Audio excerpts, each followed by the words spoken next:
मेरे प्यारे दोस्तों, तुम्हारे एग्जाम में जो लेटर तुमसे पूछा जाएगा वो दो टाइप का पूछा जाएगा। कौन कौन सा भाई? एक तो लेटर टू एडिटर वाला आएगा तुमसे पूछने के लिए 5 नंबर में, लेटर टू एडिटर। और दूसरा एक जॉब एप्लीकेशन आएगी। क्या आएगी? Job application. ये चॉइस में होगी भाई, तुम्हें इनमें से कोई एक करना होगा। मेरा क्या कहना है, मेरा क्या रिकमेंडेशन है भाई? मैं जो पसंद करता हूं वो है लेटर टू एडिटर। उसका रीजन क्या है कि इसमें कॉमन लाइन आसान है, लिख सकते हो, मजेदार है, इजी है। मुझे ये ज्यादा अच्छा लगता है। बाकी आपकी अपनी चॉइस है, मैं तो दोनों करा दूंगा, दोनों के ट्रिक्स और कॉमन लाइंस तुम्हें बता देता हूं भाई। अभी हमने इनविटेशन और रिप्लाई के इतने सारे क्वेश्चन किए कि फॉर्मेट तो हमें पता ही है। फॉर्मेट क्या ही है भाई? फॉर्मेट क्या ही है, हमने देख लिया है। फॉर्मेट तो हम घोल के पिए हुए भाई। इतना इतना फॉर्मेट के सेंडर का एड्रेस आएगा, सबसे पहले लाइन छोड़नी है, डेट आएगी, लाइन छोड़नी है, रिसीवर का एड्रेस आएगा, लाइन छोड़नी है, सब्जेक्ट आ जाएगा 4 से 5 वर्ड्स में, और सर या मैडम आ जाएगा। इतना तो हमें आ ही चुका है। और अगर तुमने इतना कर दिया, फॉर्मेट का 1 नंबर है भाई। सीबीएसई ने क्या बोला है? सीबीएसई ने बोला है कि लेटर में हम तुम्हें नंबर कैसे देंगे कि अगर तुमने फॉर्मेट सही लिखा है तो 1 नंबर है, फॉर्मेट का 1 नंबर है तुम्हारा। और किस चीज का है फिर? ऑर्गेनाइजेशन ऑफ आइडियाज का 1 नंबर है तुम्हारा। 2 नंबर का तुम्हारे कंटेंट है, और एक्यूरेसी, स्पेलिंग वगैरह, ग्रामर की सिर्फ 1 नंबर तुम्हारा कट सकता है। तो जरा ध्यान रखो, फॉर्मेट तो सही करके आना। 1 नंबर कंफर्म हो गया हमारा वहीं पे, ठीक है। अगर तुमसे बहुत ज्यादा नहीं भी लिखा जा रहा तो भी कोई दिक्कत नहीं, कंटेंट के सिर्फ 2 नंबर है, 2 में से 1 तो दे गई, ठीक है। तो ये मैं सिर्फ तसल्ली के लिए बता रहा हूं, हम तो पूरे 5 में से 5 लाएंगे। आगे बढ़ जाओ जी। हाँ सर जी, आगे बढ़ जाओ, आगे बढ़ जाओ। फिर कैसे करना है, आगे कैसे करना है वो भी देख लेते हैं। आओ वो भी देखते हैं आगे कैसे करना है। इतना तो सबने कर दिया, ये काम तो सब कर सकते हैं। इजी था, easy PG, easy PG, easy PG था। हाँ जी, इतना तो हम कर सकते हैं। अब सुनो कॉमन लाइन। कॉमन लाइन क्या है सर? कॉमन लाइन क्या है? यहां तक तो हमने देख लिया। सेंडर का एड्रेस आया, इस तरह से एड्रेस लिख दिया, लेफ्ट साइड पे बिल्कुल लिखना, बिल्कुल लेफ्ट पे। फिर लाइन छोड़ना, डेट इस तरह से आएगी, इस फॉर्मेट में डेट आ जाएगी 12 फरवरी। अगर मार्च है इस वक्त तो 5 मार्च 2026 ऐसा आ जाएगा। और फिर द एडिटर जिसको लिख रहे हैं उसके अखबार का नाम टाइम्स ऑफ इंडिया, उसका एड्रेस और सब्जेक्ट आ जाएगा। इतना कॉमन करने के बाद ये आपकी लाइन होनी चाहिए। क्या? Through the column of your esteemed newspaper I would like to. ये कॉमन होगा सबका। Through the column of your esteemed newspaper, कि आपके जो छपने वाला न्यूज़पेपर है उसके कॉलम के जरिए I would like to draw the kind attention of concerned authorities towards. मैं ध्यान आकर्षित कराना चाहता हूं इससे संबंधित जो भी अथॉरिटी है, जो संस्था है, उनका। ऐसे में शुरू करूंगा। अब सवाल में क्या होता है, क्वेश्चन हमसे क्या कहता है? कभी कभी हमसे क्वेश्चन ये कहता है कि आपको ना किसी का ध्यान आकर्षित नहीं कराना, जनरल पब्लिक में अवेयरनेस फैलानी है किसी टॉपिक के बारे में। तो हम डायरेक्टली किसी चीज की कंप्लेंट नहीं कर रहे, बस अपने विचार रख रहे हैं, अपने ओपिनियन रख रहे हैं। क्योंकि लेटर टू एडिटर लिखते क्यों हैं हम? तुम्हारे पास अखबार आता है ना भाई, अखबार आता है, जरा एक बार अखबार लाके दो इतने मेरे को, मैं इन सबको अखबार दिखाऊंगा। अखबार आता है, अखबार में ना एक पेज होता है जिसमें ना कॉलम होते हैं। उसमें क्या होते हैं? कॉलम लिखे होते हैं जो लोगों ने खुद के अपने दिए होते हैं, विचार के, प्लांट्स और पोल्यूशन के बारे में, ग्लोबल वार्मिंग के बारे में, एआई के बारे में, उनकी अपनी राय होती है। तो वो एडिटर को ऐसे खत लिखते हैं कि भाई मेरी राय जरा उसमें पब्लिश कर देना तुम। तो इसी तरह से तुमसे वो लेटर लिखने को कहा जाता है कि अपनी राय आगे पब्लिश करवाओ, ठीक है। तो ये 2 टाइप के हो गए, 2 टाइप के हो गए। समझ में आ गया? हाँ सर समझ में आ गया। 2 टाइप के हो गए। ये कंसर्न अथॉरिटीज का ध्यान आकर्षित कराना है, या फिर bring to light the pressing issue of, और सब्जेक्ट लिख देना कि भाई आपको हाईलाइट करना, या फिर हाईलाइट दी टॉपिक, और जो टॉपिक का नाम है उसको हाईलाइट करने के लिए। तो ये कॉमन लाइन हमारी बन जाएंगी। लाओ जी अखबार दे दो। इस तरह का अखबार होता है तुम्हारे पास। इस अखबार के अंदर, अखबार में जब हम यहां पेज पे जाते हैं, इस पेज पे जब हम जाते हैं तो यहां पे हमें लोगों की ना राय पता चलती है। वो अपनी अपनी सब लोग राय लिख रहे होते हैं कि भाई मैं ऐसा मानता हूं, ऐसा करना चाहता हूं, मेरा मानना कुछ इस तरह का है। तो यहां इस तरह ना, यहाँ पे ये पेज पे, अब मैं आपको दिखा नहीं पा रहा हूं, यहाँ पे ये सबकी ना अपनी अपनी राय होती है। ये अपनी अपनी इस कॉलम में ना राय है भाई, राय है। ये उनकी ना अपनी अपनी राय है। ये जो देख रहे हो ना, ये कि किसने लिखा है? ये ज्वलंत स्वरूप ने लिखा है। यहाँ पे columnist based in Dubai Vikram Bora है। विक्रम बोरा किस चीज के बारे में बोल रहे हैं? As war debris falls on the city it does not panic. वो अभी जो वॉर हो रही है उसके ऊपर लिख रहे हैं। तो ये सब क्या है? इन्होंने ना लेटर लिखा था एडिटर को, और फिर एडिटर ने यहां प्रिंट कर दिया। समझ आया मेरा बच्चा? और बताओ और कैसे समझाऊं तुम्हें पूरा प्रैक्टिकल समझा दिया मैंने कि लेटर टू एडिटर लिखते हैं कैसे, ठीक है। तो यही तुम्हें भी करना है। अब उसके बारे में 3 4 5 लाइन तुम्हें अपनी तरफ से बनानी है। बना पाओगे? हाँ सर बना लेंगे, इसमें कौन सा बड़ी बात है। तरीका मैं और तुम्हें बताऊंगा बनाने का भी, ठीक है। लास्ट में कैसे लिखना है? I hope the concerned authorities will take immediate action to address this issue. अगर कंसर्न्ड अथॉरिटीज से किससे शिकायत है तो उसका एंड तो ऐसे होगा कि भाई मैं उम्मीद करता हूं कि कंसर्न्ड अथॉरिटीज, यानी कंसर्न्ड का मतलब इससे संबंधित जो अथॉरिटी है वो एक्शन लेंगे, है ना। लेकिन अगर मैं सिर्फ जनरल पब्लिक का ध्यान आकर्षित करना चाहता हूं तो क्या करूंगा, I hope this letter will help highlight the importance of जो भी टॉपिक था वो, कि मुझे उम्मीद है कि इस लेटर से इस टॉपिक पे लोगों का ध्यान जाएगा और कुछ सुधार होगा और सिंसियरली और अपना नाम आ जाएगा, यहां पे 5 नंबर तुम्हारे पक्के हो जाएंगे। सर ऐसा कोई दिखा दो ना, सर दिखा दो तो मजा आ जाएगा, दिखा दो तो मजा आ जाएगा। लो बाबू दिखा देता हूं, मैं दिखा देता हूं, ये रहा question. With the increasing use of single-use plastic, the problem of plastic pollution has worsened. भाई प्लास्टिक बहुत ज्यादा इस्तेमाल हो रहा है, पोल्यूशन बढ़ रहा है। Write a letter to the editor of a popular newspaper expressing concern about the harmful effects of plastic bags and suggesting measures to control their use. आप लोगों को बताना चाहते हो कि कैसे प्लास्टिक बड़ा हार्मफुल है। भाई आंख बंद करके मेरे चंदा मेरी चांदनी, लेफ्ट साइड से शुरू करके sender's address, date, receiver's address, subject, क्या ये नहीं कर सकते? ये तो सब कर सकते हैं सर अगर एग्जाम में हमें एड्रेस ना दिया गया तो क्या करना है? अपना मन घड़त कोई एड्रेस लिखना, खुद का पर्सनल एड्रेस, पर्सनल नाम, पर्सनल सिग्नेचर किसी को नहीं करने। वो अनफेयर मींस में कंसिडर किया जाता है, चीटिंग में आ जाता है। प्लीज ऐसा मत करना, कॉपी कैंसिल हो जाएगी। प्लीज अपना नाम मत लिख के आना, अपना एड्रेस, अपना मोबाइल नंबर बिल्कुल नहीं लिखना है।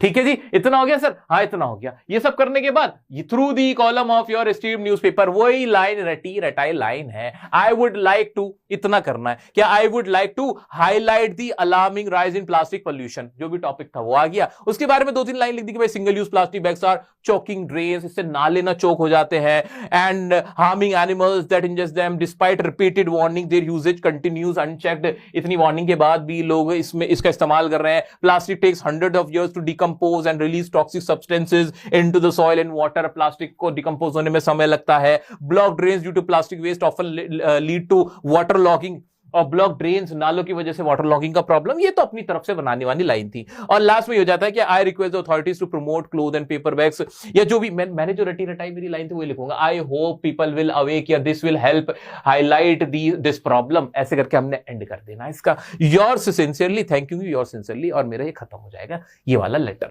सर लेकिन इसे बनाने में शायद मुझे थोड़ी सी प्रॉब्लम आएगी। वो बनाऊं कैसे? वो कुछ वोकैब्स आप मुझे बताओगे? अब भी बताऊंगा जब आर्टिकल कराऊंगा। इसके बाद आर्टिकल करेंगे ना रिपोर्ट, उसमें तुम्हें एक चीज बताऊंगा जो तुम्हारी बड़ी हेल्प करेगी। फिलहाल ये बताओ, लेटर टू एडिटर क्लियर हो गया? बिल्कुल क्लियर है। हाँ सर अब तो कोई सा भी क्वेश्चन आ जाएगा लेटर टू एडिटर का, हम बहुत इजीली कर सकते हैं, बहुत इजीली कर सकते हैं। आ जाओ जी, दिखा देते हैं जी कोई किस तरह के क्वेश्चन आते हैं। आ जाओ जी, देख लेते हैं। हाँ जी, ये रहा। As Sohail Khan the sports captain of Pinnacle public school, you believe that fitness as a lifestyle should be promoted, write a letter to the editor of a national daily in about 120 words suggesting the introduction of cycle to school campaign for school going students. कि आपको कहा गया है कि cycle से बड़ा फायदा होता है, पोल्यूशन रुकता है। आपको इसके ऊपर ना एक लेटर लिखना है एडिटर को और इसकी हाईलाइट करना है। ये जो सारी चीजें इंफॉर्मेशन हमें दे रखी है वही कर लेंगे हम। लेफ्ट हैंड से शुरू करेंगे। Through the column of your esteemed newspaper, I would like to express my thought on this topic that will definitely help people aware। ऐसे करके वही 2-3 लाइन हमें यहां से फिर इसके ऊपर लिखनी होगी कि साइकिल से क्या फायदा होता है। कर पाओगे? देखते ही कर पाओगे? हाँ बस यार तुम्हें करना क्या है, तुम्हें ना 2-3 लाइन वो जो कंटेंट की बनानी है, छोटी छोटी सिंपल लाइंस तुम्हें उसमें बनानी होगी, वो बना लेना है। ये तो चैलेंज है ही नहीं। 5 में से 4 नंबर तो तुम्हारे पक्के कर दिए मैंने ही। वो जो 1 नंबर बचा ना कंटेंट का, कंटेंट 2 नंबर का है ना, 1 का तो मैंने तुम्हें दे दिया। 1 नंबर का जो कंटेंट है उसके लिए थोड़ी सी हेल्प कर लेना अपनी। वो हेल्प कैसे करोगे यार? थोड़ी सी नॉलेज जरूर रखना। किन टॉपिक्स की नॉलेज रखना सर किन टॉपिक्स की नॉलेज रखना वो देख लो जरा। किन टॉपिक्स की नॉलेज होनी चाहिए सर? हमें ये भी बता दो किन टॉपिक्स की नॉलेज होनी चाहिए, वो भी सुन लो यार। इन टॉपिक्स की ना नॉलेज जरूर रखना। ये एग्जाम में ये ज्यादा पूछे जाएंगे तुम्हारे। पोल्यूशन के बारे में तुम्हें पता होना चाहिए, पोल्यूशन कैसे होता है, उसे कंट्रोल कैसे किया जाता है। Importance of trees and plantation क्या है, ग्लोबल वार्मिंग क्या है, ये पता होना चाहिए। एनिमल राइट्स के ऊपर लेटर लिखने को बहुत आ जाता है। सैनिटेशन के ऊपर आता है, एआई के ऊपर आ सकता है। सोशल मीडिया का क्या इस्तेमाल है, क्या उसका नुकसान है, एडिक्शन ऑफ सोशल मीडिया, उसके ऊपर आ सकता है। ये वाले वो टॉपिक है। ट्रैफिक के ऊपर आ सकता है कि ट्रैफिक का प्रॉब्लम है, बहुत जाम लगते हैं जिसकी वजह से इंपॉर्टेंट प्रेशियस टाइम लोगों का वेस्ट होता है। विमेन सेफ्टी के ऊपर आ सकता है। लॉ एंड ऑर्डर खराब है, उसके ऊपर आ सकता है। ये वो कॉमन टॉपिक्स हैं लेटर के जो तुम्हारे एग्जाम में आ सकते हैं। तो इनके बारे में ना थोड़ी जानकारी निकाल के रखना। इन पे आर्टिकल भी आ सकता है और तुम्हारा लेटर भी आ सकता है। तो ये तो लेटर टू एडिटर वाला टाइप था जो मैंने तुम्हारा बढ़िया से करा दिया। एक और आता है तुम्हारा जॉब एप्लीकेशन का। भाई जॉब एप्लीकेशन में क्या सर, वही कॉमन है सर, कुछ भी नहीं। वो क्या, sender's address, date, receiver address, subject salutation, ये इसमें भी कॉमन है, ये इसमें भी कॉमन है, क्योंकि ये भी एक फॉर्मल लेटर है, अपने रिश्तेदार को थोड़ी लिखना है। ठीक है, इतना कर लोगे, हाँ सर इतना तो कर लेंगे। अब इसकी कॉमन लाइन क्या है वो सुनो। जॉब एप्लीकेशन होती क्या है? जॉब एप्लीकेशन ये होती है कि भाई आपने कोई इश्तिहार देखा था, कोई एडवर्टाइजमेंट देखा था, उसमें कहीं कोई जॉब निकली हुई थी और आप उसके लिए आवेदन कर रहे हो, आप उसके लिए अपनी एप्लीकेशन दे रहे हो कि जी मैं ये जॉब करना चाहता हूं, तो वो एप्लीकेशन आप सबमिट करने जा रहे हो, वो होता है हमारा जॉब एप्लीकेशन। कैसे शुरू करना है? In response to your advertisement in. अब भाई तुमने पहले कहीं वो एडवर्टाइजमेंट देखा था ना, उसका रेफरेंस देना है। तो इन रिस्पॉन्स के, आपके रिस्पॉन्स में किसके एडवर्टाइजमेंट के? जो टाइम्स ऑफ इंडिया में देखा था, जो भी अखबार का नाम था, नहीं दे रखा अपनी तरफ से डाल देना। डेट डाल दो, कौन सी डेट को देखा था। फॉर द पोस्ट ऑफ, किस पोस्ट के लिए था? लैब असिस्टेंट के लिए था, टीचर के लिए था, डॉक्टर के लिए था वो। In your school I wish to offer my candidature. मैं क्या करना चाहता हूं? मैं कैंडिडेचर इसके लिए मैं अप्लाई करना चाहता हूं इस पोस्ट के लिए। I would love to apply for the same, कि मैं इसके लिए अप्लाई करना चाहूंगा। I am hard working, honest and punctual. अब ये कॉमन लाइन है भाई, चाहे टीचर की जॉब हो, चाहे लैब असिस्टेंट की हो, चाहे डॉक्टर की हो, भाई हार्ड वर्किंग सबको चाहिए, ऑनेस्ट सबको चाहिए, इंटेलिजेंट स्मार्ट सबको चाहिए। ये कॉमन लाइन लिख दोगे, तुम्हारा लिखने का काम आसान हो गया सर। यहां तक किसी को कोई डाउट? सब क्लियर? हाँ सर सब क्लियर है। Please find enclose. अब 2-3 बात उसमें लिखना कि आपने कहां से अपनी ग्रेजुएशन करी है। अगर जॉब एप्लीकेशन अगर टीचर के लिए, तो कहां से पढ़ाई करी है, कहां से अपने बीए किया, बीएड किया, एमएड किया। आपको फ्रेशर हो या एक्सपीरियंस्ड हो, वो बता देना कि I have got the experience working in this company for 2 years, ऐसे करके बता देना। ये 2-3 पॉइंट हमने लिख दिए। उसके बाद लास्ट कैसे करेंगे? Please find enclosed my biodata for the said purpose. भाई मैंने बायोडेटा लगा दिया, बायोडेटा इसका मैंडेटरी है। अगर जॉब एप्लीकेशन तुम लिख रहे हो और बायोडेटा तुमने नहीं लगाया है, भाई सब नंबर कटेंगे, याद रखना।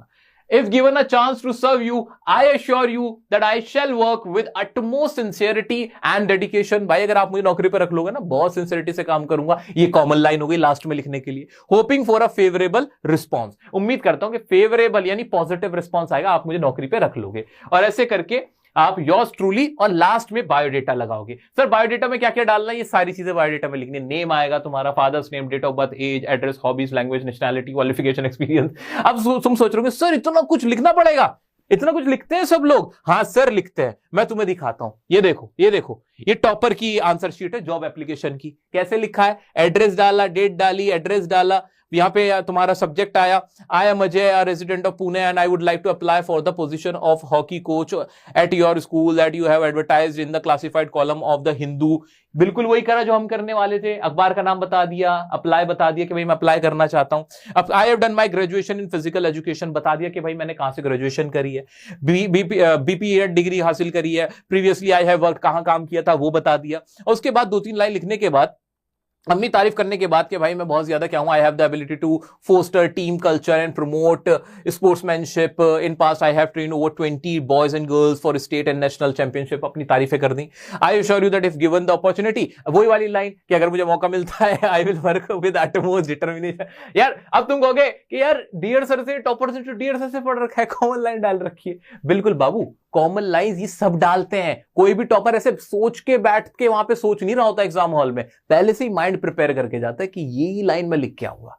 ठीक है, लास्ट में देखो क्या किया है। I have attached my resume for your kind, क्या कहते हैं, पर्सनल, अब पता नहीं क्या लिखा है, राइटिंग मेरे को समझ नहीं आ रही इसमें, and I am ready to appear for interview. चलो बायोडेटा में देखो क्या क्या लिखा है। Name, father's name, date of birth, mobile number, ये सारी चीजें उसमें लिखी है। रेफरेंसेस डाल दिए। रेफरेंसेस का मतलब कि जो लोग तुम्हें जानते हैं तो वो रेफरेंस उनके डाल दिए कि भाई ये उनके रेफरेंस है। ठीक है, ऐसे डमी मोबाइल नंबर सब कुछ डाल दिए। ये सारी जानकारी उन्होंने भी दे दी है कि उन कौन सी लैंग्वेजेस आती है, अचीवमेंट्स वगैरह। ठीक है, तो ये हमें भी करना है। हम भी अपनी जॉब एप्लीकेशन में ये सारी जानकारी डालेंगे। क्या तुम्हें दिखा दूं मैं जॉब एप्लीकेशन का एक क्वेश्चन? आओ दिखा भी देता हूं। दोस्तों क्वेश्चन है, Bal Vidya public school Bhilai urgently requires a post graduate teacher to teach political science. भाई पॉलिटिकल साइंस का टीचर चाहिए।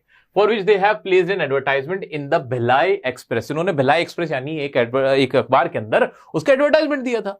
यू आर संजय संजना है आप, 21 वसंत मार्ग भिलाई, ये आपका एड्रेस दे दिया है। Draft a letter including a CV, जिसमें सीवी डालना है। सीवी बोलो या बायोडेटा, बात एक ही है। ठीक है, curriculum vitae, applying for the advertised post, आपको अप्लाई करना है। आ जाओ जी भाई, वही सब करूंगा। Sender's address, date, receiver's address, ये सब कुछ करूंगा, उसके बाद सब्जेक्ट आ जाएगा, ठीक है, इतना तो सब कर देंगे। वही लाइन हमारी जो पुरानी लाइन है, in response to your advertisement in, और भिलाई एक्सप्रेस डेट डाल दी है, I would like to apply for the same, I wish to offer my candidature, या यही हम नहीं लिख रहे थे, यही तो हमने लिखना था, बस इतना कर दिया, हो गया काम।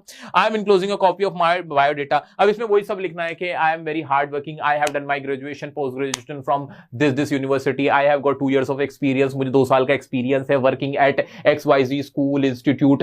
अब ये रटने वाली चीज नहीं है, ये रटने वाली चीज नहीं है, ये तो समझने वाली बात है यार। अगर मैं कोई टीचर के लिए अप्लाई कर रहा हूं, टीचिंग की पोस्ट के लिए, तो मैं कहूंगा कि मैंने उस स्कूल में काम किया था, XYZ पब्लिक स्कूल, कोई से भी स्कूल का नाम लिख सकता हूं, भारत पब्लिक स्कूल, अपने मन से XYZ मतलब क्या जाना, ठीक है। ऐसे ही अगर मैं कोई इंजीनियर हूं तो मैं बोलूंगा कि मैंने किसी कंपनी में काम किया था, फॉर एग्जांपल कोई से इलेक्ट्रॉनिक्स का नाम ले दूंगा, GY इलेक्ट्रॉनिक्स ऐसे करके नाम ले दूंगा।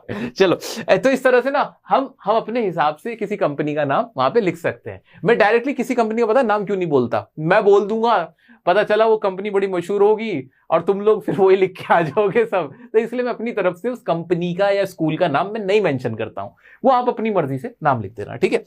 अब वो सारा कुछ लिखने के बाद में हमने योर्स फेथफुली, योर्स ट्रूली, यहां बायोडेटा लगा दिया, name, father's name, date, address, phone, email, marital status, reference, qualifications, hobbies, ये सब कुछ लगा के इसको बॉक्स में बंद करके बायोडेटा को, और तुम्हारा लेटर कंप्लीट हो गया। बस यही तो चाहिए था भाई, यही तो चाहिए था, और क्या चाहिए था। बस अब तुम 1-2 क्वेश्चन की अपनी तरफ से प्रैक्टिस कर लो, ऐसे ऊपर से ऐसे देख भी लोगे ना PYQs और क्वेश्चन बैंक, तो भी तुम्हें कॉन्फिडेंस आ जाएगा अब लिखने का, क्योंकि तुम्हें मालूम है फॉर्मेट तुम्हें आता है, कॉमन लाइंस तुम्हें आती है, पूछ क्या रहा है तुम्हें पता, क्या ही पूछ लेगा यार इसके अलावा।